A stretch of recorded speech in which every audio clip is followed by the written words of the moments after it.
Hi friends and welcome. Today we are here to watch season 5 episode 8 of Buffy. It is called Shadows. This time my predictions go to like a bunch of different places because I'm always a little bit behind on editing just because it takes me so long. So right now the last episode I edited was Restless. Rewatching that made me realize that I feel like so much of what I assumed we were going to already be talking about right now in the season, we haven't. I think the first episode was the one that maybe talked about that a little bit more, just because it set up the whole idea of them researching about this first Slayer. But I feel like we were really talking about that spirit of the first Slayer, that whole thing, and then we kind of dropped it. So I think that this episode, especially the name Shadow, really reminds me of the way that that spirit was sort of seemed to be like lurking in the shadows, right? Because it was always there in all of their dreams, just scaring the shit out of me. So I feel like this could definitely have something to do with that, because I feel like we're at a point in the season where we have been focusing a lot on different like character episodes, like Monsters of the Week,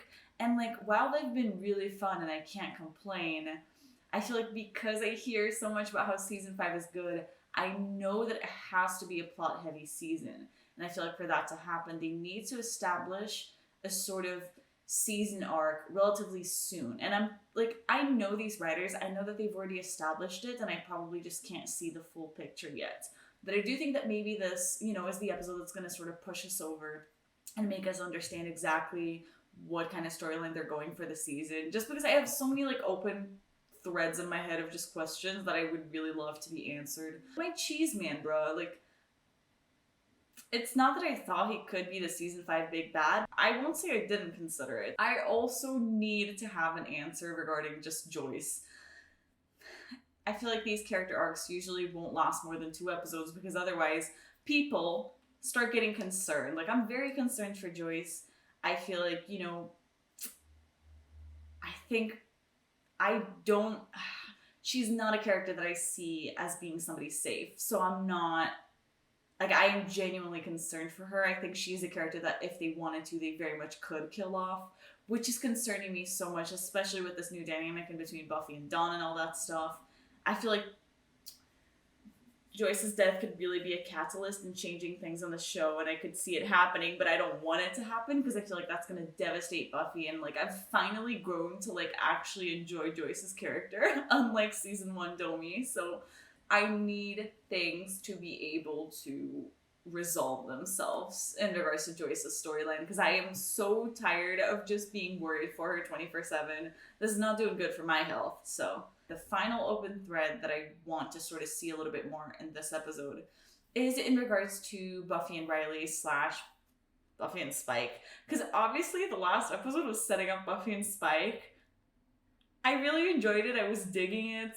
I didn't think I was going to like that much, but I was really into it, which is fun. But I feel like that just means that I'm even more past Buffy and Riley. They're cool. I liked them while they lasted. But right now, I feel like ever since 503, when we find out that Riley knows that Buffy doesn't love him, I'm just waiting for him to break up with her. If you know the other person doesn't love you like you love them, this is not going to work. You guys are not on the same page. It kind of hurts because it feels like Riley is just stuck to Buffy, and I just want to be able to see him move on. I'm just really excited. It's season 5, so every time I'm reacting, I'm just super happy. I think we should head into the episode, see what's going to happen. I thank you all so much for watching this with me as always. Truly, genuinely appreciate it, each and every one of you. And let's head into the episode. Let's see what them shadows are about. Oh, and I want to see Tara. I just want to put that out into the universe because I feel like she's been missing in action. They don't have her every episode. This is not okay. I would like to talk to the manager. So I just want to manifest some Tara into the episode. Okay, I'm good now. Let's start.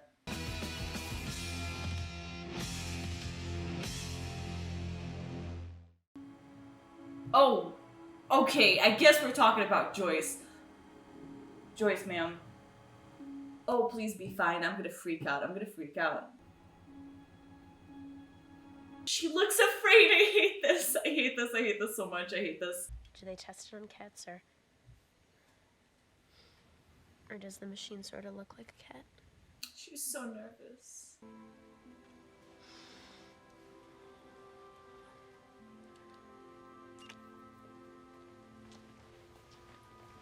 can't believe how much Buffy embraces her, even if she knows she's not her sister. When a person makes a destroy all vampires date, it's simple courtesy to wait for your co-destroyers. Am I right, Giles? I'm almost certainly not, but to be fair, I wasn't listening. Tara and I could use your help researching Buffy's mysterious woman. Oh, yeah, this has been fruitful. I'm trying to look up something you never saw and don't know the name of. Just do what I do. Flip through the pages and look busy. It'd be nice if we knew where she was.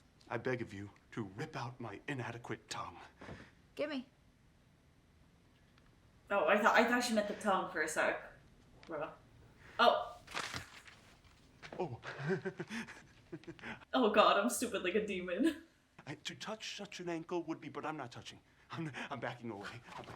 Ow! Thank you. Drag, is it? Yes, Dreg. Your creamy coolness has honored me by speaking my name. Your voice is like 1,000 sweet songbirds. Yeah, I never tire of hearing that. It will work, your extremeness, provided you have the other items you need. Don't worry. I'll have them all right. Oh. Okay. I'll have it all. Shit.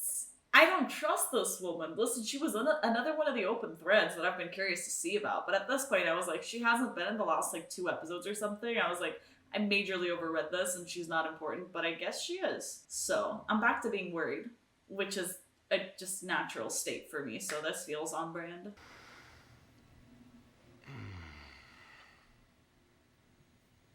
Oh my god, what? What are you doing in here? What, me?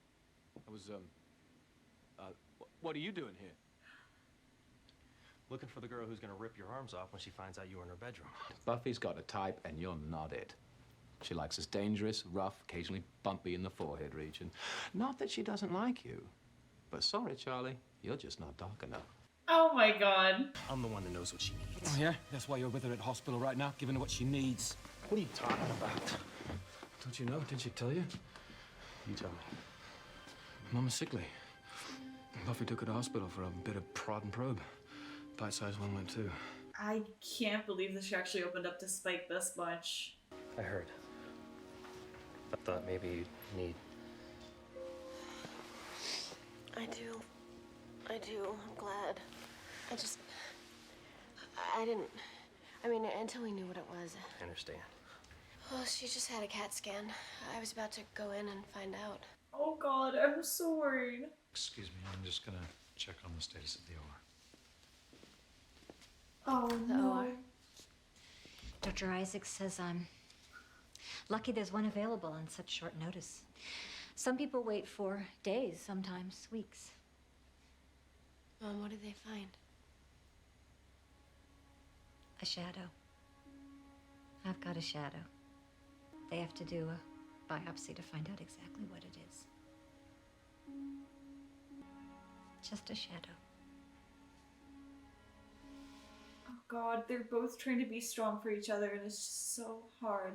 Maybe she's not in the books. What do you mean? I mean, what if she's not a demon, or sorceress, or spirit, or whatever these books cover? Then what is she, bro? What if she's something else altogether? Thank you. Come again. Something new, you mean? Something old. Oh. So old it predates the written word. Giles, the Dagon sphere, you said that was created to repel. That which cannot be named. Oh. So I'm thinking maybe she... Predates language itself. Holy shit. There's no way we can determine her moves, her habits, where she'll turn up next. Oh! I beg you. I want these. She could be anywhere. But if she's as powerful as Buffy says, I imagine it won't be long before she makes herself known. I wonder if the thing on Joyce's brain could have something to do with Dawn, like the way that they altered, like, reality. Because then that means it's not dangerous, right? It's just... I'm so concerned right now.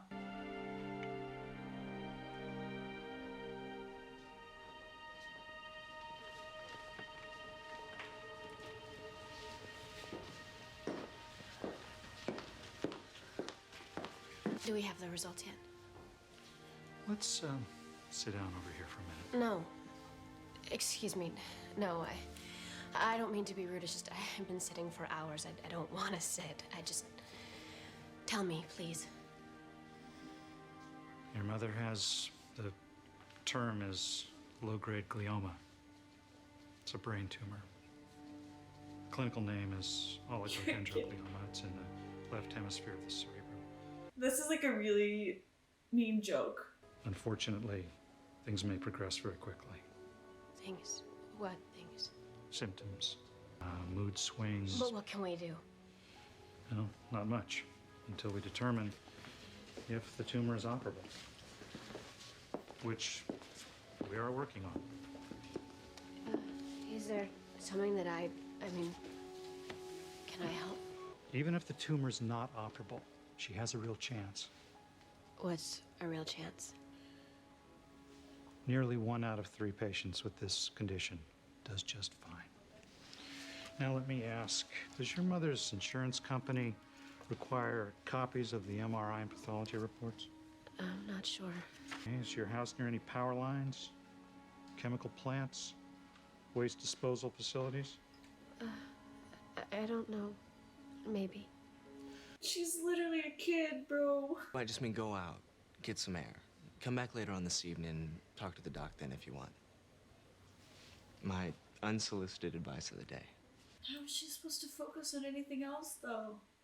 I have to do something. Do something? Yeah, like, you know, magic, a healing spell. Buffy, people get sick. I don't think magic can help. That attitude's not helping. I have to try. Okay. Oh god, please tell me it's gonna work. Come on, Willow has to find a spell. I swear to god, I'm gonna go insane if Willow doesn't find a fucking spell to save her. She's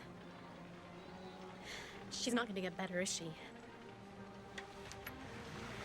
Absolutely she will. These Summers women are tough. She sure cries a lot less with you than she did with Angel. Angel made her cry a lot, huh? Every day was like the end of the world. She doesn't get all worked up like that over you. Because she doesn't love him as much and he knows it. Yikes. The mystical and the medical aren't meant to mix, Buffy. Sorry. The human mind is very delicate. Just too much could go wrong. Yeah, I've heard stories about people trying healing spells. If we did something, it could make things a lot worse, Buffy. Hi, clumsiness. I mean, that is so... like me. Slippery. Butterfingers. What happened? The demon woman was here, the one who attacked you. It's no biggie. She just got an amulet and a bloodstone. That can create a monster. Okay, biggie. This chick creamed you last time. That's because I wasn't ready for her last time. I am now. But you... But what? Well, I can't just sit here. I have to do something. Oh no, I'm so worried she's gonna get herself in trouble because she just needs anything to be under her control, but this is not good. Wow, this is like so many season 1 references at once. Well, I guess it reminded me of Reptile Boy. This reminds me of, you know,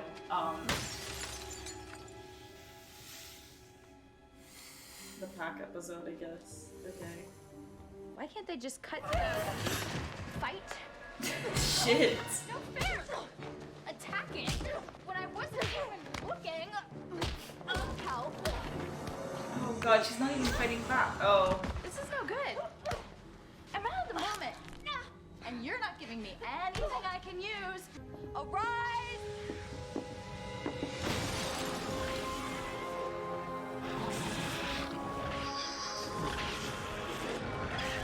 I really don't want to deal with this animal right now. Buffy, kill him. It's like the mayor meets the pack episode meets Reptile Boy. Now find for me the key. Seek it out in the holy places. Yes. Let your vision guide you to its hiding place and then return to me and tell me where it lies. Please, no. Now would be good. Dawn's kind of fragile right now. About Mom. She doesn't know how bad it is. Well, not say a word. Well, my mom's gonna wake up soon, and I should be there when the doctors tell her. She's in good hands, Buffy. There's really nothing else you can do. Okay.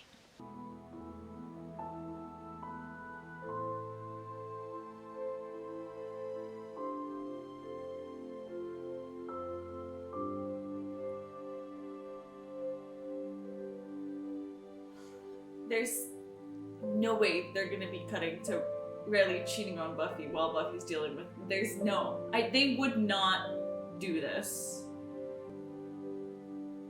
Oh shit. Why is he letting her?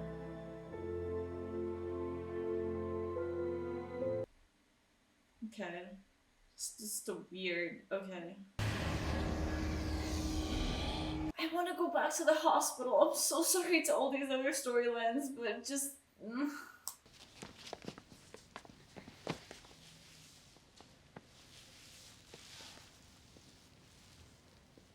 Is she awake yet?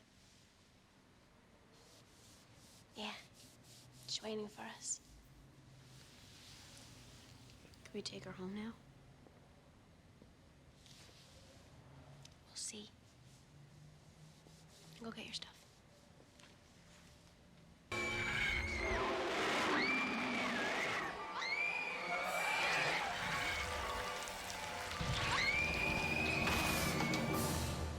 Oh my god, did she scare it away?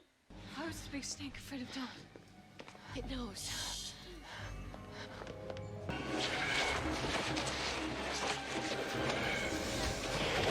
Oh shit.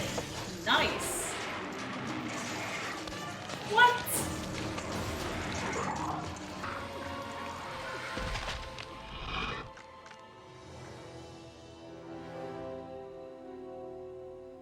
Damn. Are you kidding me? Can we let Buffy have this one thing in this episode? Fuck.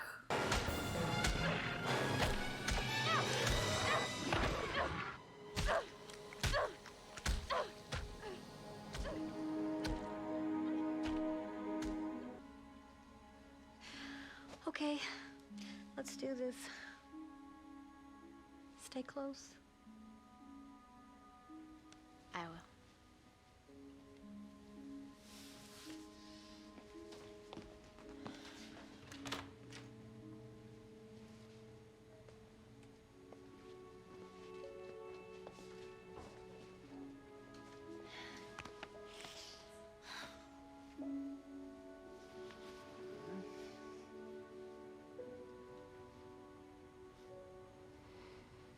You okay? You look pretty beat up.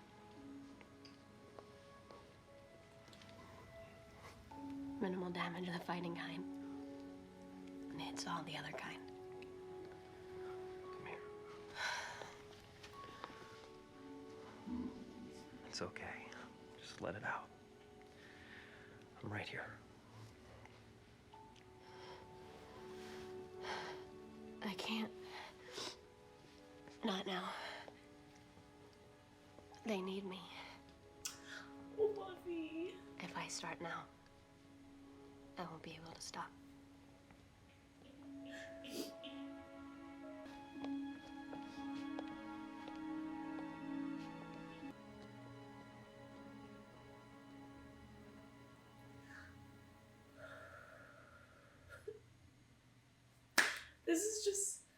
This was not a very fun episode.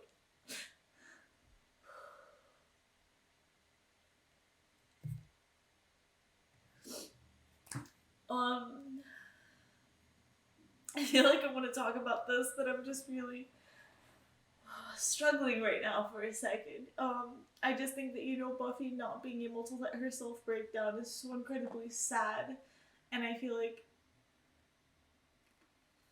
I think, you know, they did something so interesting with the Dawn dynamic, because I feel like knowing that it's more than just Joyce, you know, it's not just staying strong for Joyce, it's also having to keep this front up for her sister, you know, fulfilling those big sister duties and fulfilling the fact that she needs to, you know, not freak Joyce out. Like, it's too much pressure for Buffy. She's just a kid.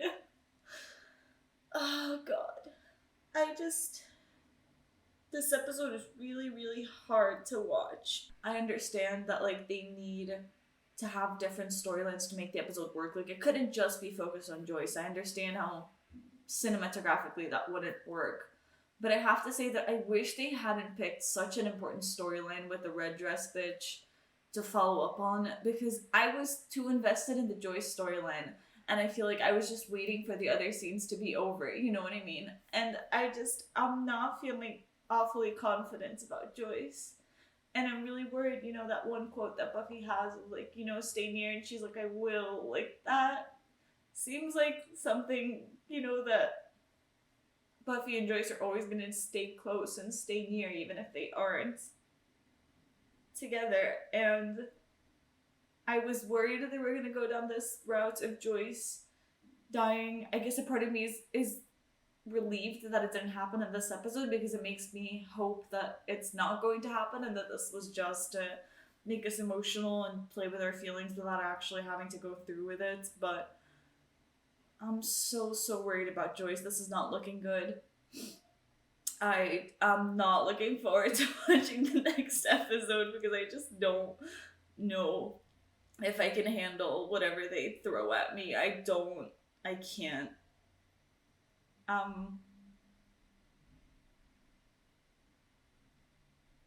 Well, I was trying to like calm myself down a little and kind of stop crying to be able to do the review, but it doesn't seem like I can actually kind of stop right now. So I'm just gonna go through with it and hope that everything's fine, but I can't spend all day waiting until I get my shit together, so we're just gonna go for it. I think this was one of the most incredible episodes for Buffy's character that we have ever seen, just because I think it showed just how incredible she is and why she's my favorite character in the entire show. You know, I think that her concerns for Dawn are so beautiful because she knows it's real for Dawn, right? And I just love how protective she is about Dawn, even though she knows it's not real. She knows she's not actually her sister, but Buffy treats her just like a sister because it's all real to Dawn, and she knows that she's not responsible for it. Like, it's just... And I guess these memories formed a bond, but it's just... I think it's so admirable the way that she treats Dawn and truly, genuinely protects her like a big sister would. And, you know, even though I'm not sure it was the right decision to sort of keep that information from Dawn at first, it's so understandable. And she's just trying to protect her. She's not doing it out of any harm. She's doing it out of complete love. And, you know, they did get to talk to her in the end. And just, I love how they immediately go to hug each other and, you know, just help each other get through this. Like, this is a really, really hard storyline to watch. A part of me doesn't want it to continue because it's a little bit very hard. But I do admit how wonderfully written and just heartfelt it is. I think this is one of Sarah Michelle Gellar's best performances. The entire episode, I was in pain for Buffy. I also think it's so interesting how she is so scared to rely on other people. She feels the need to be this strong, and it's so interesting to see her be like sort of... I think it's so interesting to see her be sort of powerless. For one of the first times, like, we rarely see this, you know, it's why Helpless is such an episode that sticks to your mind, is because it's like the one time where we see Buffy not being able to sort of save herself. And I feel like what this storyline is showing me is that this is not something Buffy can, like, accomplish alone. And I think it's sweet that in the end, she's able to talk to the squad, ask for their help. But I just feel like that shows me how desperate she is, though. I feel like the only reason that she talked to them is because she genuinely wanted them to help her find a cure. You know, like, it was not about being ready to tell them what was happening. It was about pure desperation of just needing anything to save Joyce. And I think that's so sad. I think it's so interesting that Spike seems to be the one person that Buffy sort of went to and actually said the truth, because, you know, based on the way that the last episode ended, of course, Spike offered, you know, to hear, of course, like, everything that was in her mind and stuff, but I wasn't sure if Buffy was going to go through with it, you know, because obviously they don't know each other. Obviously she has sort of other people to talk to. So I think it's interesting that she actually talked to Spike though. She actually told him the truth. She told him what was happening. I feel like that's genuinely sweet, and also in a way, I think it makes so much sense because I do think it would be easier to talk about this to somebody that you're not as close to. I can imagine the talk with Willow. Willow would cry the entire time, you know what I mean? Like this, sometimes you need somebody who's a little bit more detached from the story, otherwise you're not going to be able to talk about it. Like this entire storyline is feeling way too real to me, and I just think it's heartbreaking. I have notes and I'm like, I don't even know how to guide me. I just, okay. The idea of Buffy not being able to talk to Riley and ask for his help, but wanting him there is also so sad, you know, because the moment where he shows up, she wants to hug him, she wants his support, but the fact that she doesn't feel like she should ask for it is so sad. Like, I need Buffy to understand that it's okay and that she doesn't need to be like 100% super powerful badass bitch all the time, and it's okay to have your moments. Like, it's just such a change in what we're used to seeing in regards to Buffy, and I guess that's why I liked, you know, the Beast storyline of the episode with the red dress lady and stuff, is just that it got to show Buffy taking charge. Because Buffy is the most like active character ever. She's always out there doing her stuff, but I think that this episode really showed her having to be a little bit more passive, having to experience things that are out of her control for maybe like the first time. I mean, of course, I'm sure things have happened in her life that she couldn't control, but I think this is the first time she's really dealing with this lack of control and understanding the unpredictability of life and stuff like that. And of course, I think it's a really harsh discovery for anybody to have, and it's like a very high stakes scenario too. And I just feel like she's so used to winning and to fighting. The fact that she can't do anything, I can understand how frustrating that is. And I think it perfectly adds up to her wanting to kick some ass, you know, in the B storyline, because like, if she can't help Joyce, she's got to be able to do something else, you know, other than just sit around and wait. So I think that like, I'm a little bit worried about what this could mean for Buffy, because I feel like if this thing with Joyce continues, I think she's going to take that to an even bigger level of like, if I can't help Joyce, I gotta be the best Slayer I can be, and I'm scared it's going to make her reckless, you know, kind of like Riley. Because we were talking about Riley being reckless, and I have to say that for a second, I got very conflicted about the fact that could they be faking us out with Joyce to actually kill Riley? The reason I think this is because Riley's clearly proving to be reckless. I'm still kind of confused about his scene with the vampire right now, because it felt very like Oz and Veruca kind of thing. And I honestly don't like the fact that they were showing Buffy with her mom and him. Like, this was not the moment for that. It pissed me off. It just... They did that on purpose, of course, choosing where to put this scene. It feels rude to put it there. You know, that Riley would be doing this other stuff while Buffy's grieving Joyce. Not grieving Joyce. She's not even dead and I'm already grieving her. Like, honestly. It was not a great moment for this editor to sit down and be like, yeah, these two scenes gotta go together. I was like, no, this is not okay, because it really makes me pissed off at Riley. But anyways, the whole thing with like the vampire biting him, I'm not sure if I'm missing stuff, but that seemed creepy as hell. And for a second I was like, holy shit, is Riley gonna turn himself into a vampire because he wants to be this close to like Angel? Because, you know, I thought it was very interesting to have the Bangel talk this episode. I feel like it's always nice when they mention Bangel. It always feels like they're validating all of my feelings about them. Well, I don't think that Dawn meant this in a bad way. You know, the fact that she said that Buffy cried so much more over Angel, to me, I was like, oh man, that's... I don't want to say adorable, but I don't have the right word for it, but I feel like the fact that Buffy cries so much more about Angel, to me, just means that she has a bigger emotional attachment to Angel that she has not been able to get with Riley. So many signs pointing that to Riley, that Buffy's not that into him. And I just really need this man to suck it up and break up with her. Like, I understand that it's Buffy. I wouldn't want to break up with her either. And okay, I can understand that we should probably wait right now because she's going through a lot emotionally, not the best moment to break up. But I just feel like he should have done it a while ago. And I really hope he does, because right now, each episode that passes, I'm definitely a little bit more past Buffy and Riley. That story is complete to me. Obviously, he's trying to like up his game and stuff. I think he's trying to be a little bit reckless and stuff because he thinks Buffy's gonna like it or something. So I feel like either he's gonna accidentally get himself killed, or they're going to break up. Like they're at a boiling point in their relationship, and I'm just waiting for the, you know, tea to pop off. Like, I don't know. You know what I mean? Like, it's just, they are definitely kind of doomed right now, like, for reals. I was talking about Spike a little bit earlier. I do think it was a little bit weird though to have him go into Buffy's house and smell her. So like, this is okay.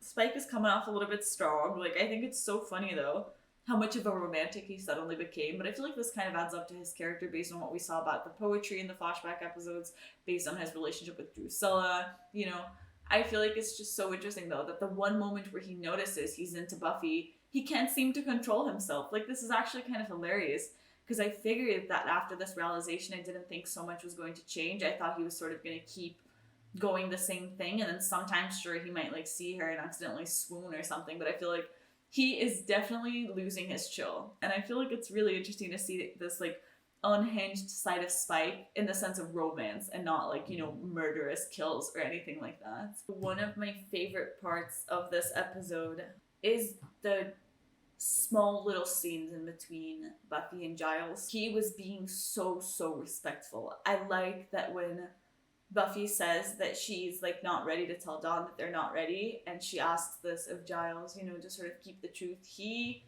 doesn't question her judgment for a second. He doesn't ask her, are you sure that this is the thing you should do?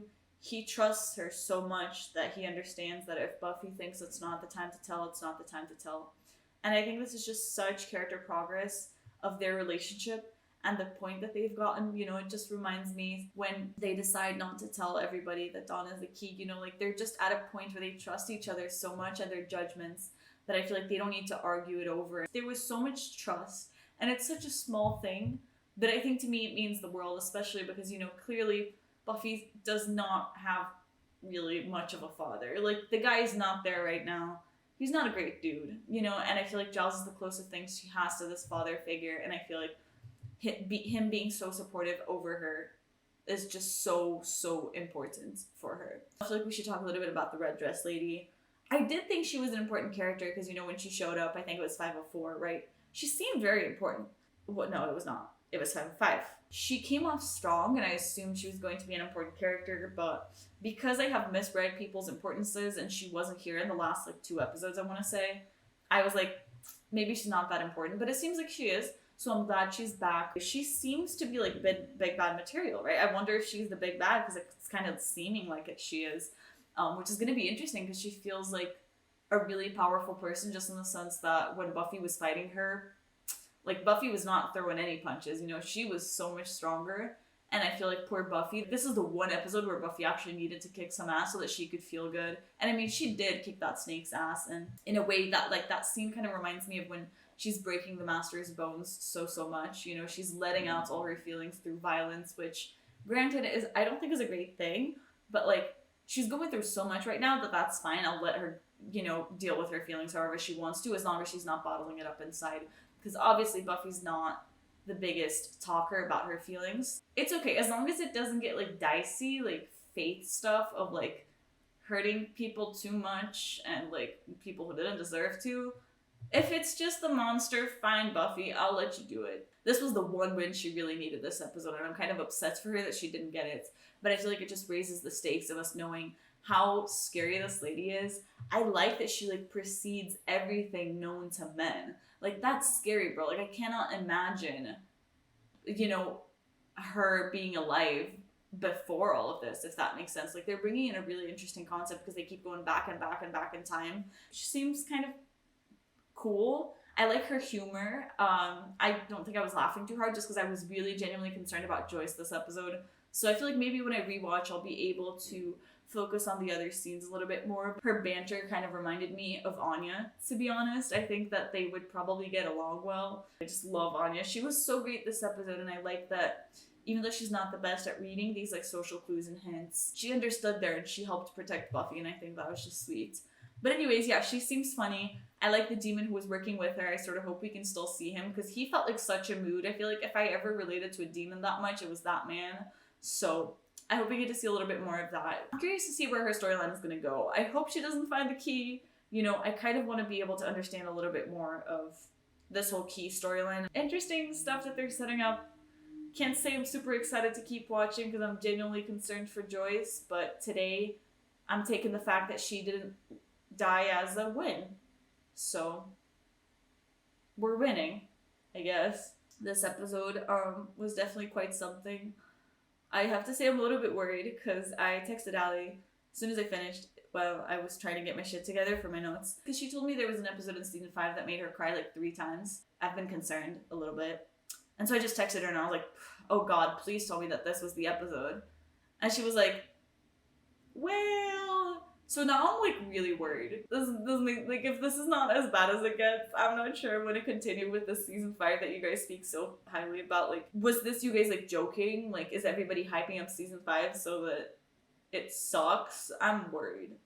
But it's fine. I'll be fine. I think those are most of my thoughts. I hope I will see you here for the next episode. And thank you all so much for watching. I'll see you then. Bye-bye. Oh, I forgot to read the... I'm honestly not fine. I forgot to read the title of the next episode. Oh, okay. So the next episode is called Listening to Fear.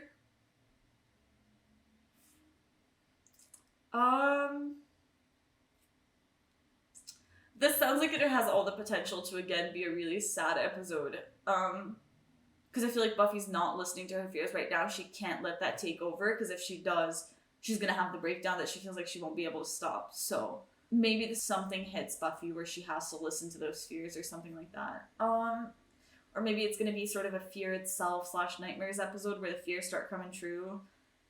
Except the fear coming true would be like, I don't know, Joyce dying for reals. I don't know. I'm honestly not sure if I'm excited to keep watching. I'm too concerned for this. Usually I'm so excited. I was so excited today when I woke up and I knew that I could watch Buffy. It was Buffy day. And then now I'm like concerned about the next Buffy day because I don't want to suffer, but it's gonna be fine. Yeah, I'll come up with better predictions. My brain is like not here right now, so I'll come up with better predictions later. But I thank you all so much for watching this with me. I hope you enjoyed, and I hope I will see you in the next episode. So stay safe, and I'll see you later. Bye. Hey guys, I decided to do like a very quick afterthought. I wasn't actually going to do it, but I already turned my camera on anyways to do the sponsorship in the beginning of the video, so I was like, might as well throw in a quick afterthought. I figured that like this episode would maybe become easier once I've like seen the rest of the season, which I have, and once I know the outcomes of certain things. You know, but it really didn't get easier. I feel like it's an incredibly hard episode to watch, but I feel like it's so fucking well done. If it looks like I'm about to cry during the entirety of the reaction, that's just because I am. I really am about to break into tears at any given moment. You can really see how much Buffy is already protecting Dawn and already sort of like acting like a mother, you know, because she's like worried about Dawn's school schedule and making sure that somebody goes to pick her up or that she knows where she's going to, and like worried about like getting Riley to take her to eat ice cream so that she, you know, has something to do. She's just like, she's already being so protective and taking care of her in a way that I think is definitely, well, you know, I've seen the rest of the season, so gosh, I just actually really, really, really enjoy this episode. I think it's because I want to say that it's one of my favorite ones of season 5, but I feel like season 5 is just so good that maybe it wouldn't even rank as one of my favorites, but like it's so amazing. That's all. Okay, so yeah. Okay, bye. Okay, I lied. I'm back for an afterthought of the afterthoughts, but I promise it's probably not going to be too long. But I really just had to come back here because I was finishing up editing and I noticed that I hadn't really praised Glory as much as I want to right now. Because, you know, rewatching the episode is always a fun experience for me, especially when I'm like ahead and I get to see it in a different way. And so, you know, I think the first time that I watched, I was obviously, my one and only concern was knowing Joyce's outcome and being concerned for Joyce. Knowing now how that story ends up, you know, I could definitely focus on the episode as a whole. And even though the parts that really stick to me are still about Joyce, and they still, I think, move me in very similar ways than they did when I watched it for the first time. I think that I was able to experience the Glory storyline of it in a completely different way. And that was really fun, because the humor in this episode alone is literally just impeccable. Like, there's no other way to put it. It was hilarious. The little minions, god damn it. Like, this episode was so funny. I feel like my editing process was like 50% wanting to cry and then 50% laughing. Like, every time Joyce was on screen, you know, still a little bit hard to watch. And then every time that Glory was on scene, I was just like smiling like a dumbass looking at my computer, because she's just genuinely so funny. And I don't think I expressed that enough in my reaction because I was genuinely not really feeling it at that moment. I mean, of course she got some laughs out, but I think I was so worried about Joyce that, you know, I feel like most of the jokes and the humor of it was kind of going a little bit over my head. But yeah, I feel like it just perfectly contrasts, you know, what is technically a really, really sad episode. I think that Glory's humor like really uplifts it a little so that it's not like incredibly depressing, it's only like severely depressing. Anyways, I had to come back here and just like give some Glory praise. So with that being said, I think I can actually head off now. So I will see you guys in the next episode, where I can guarantee you that there are going to be no Joyce breakdowns at all. So you can be sure that's going to happen. Anyways, bye!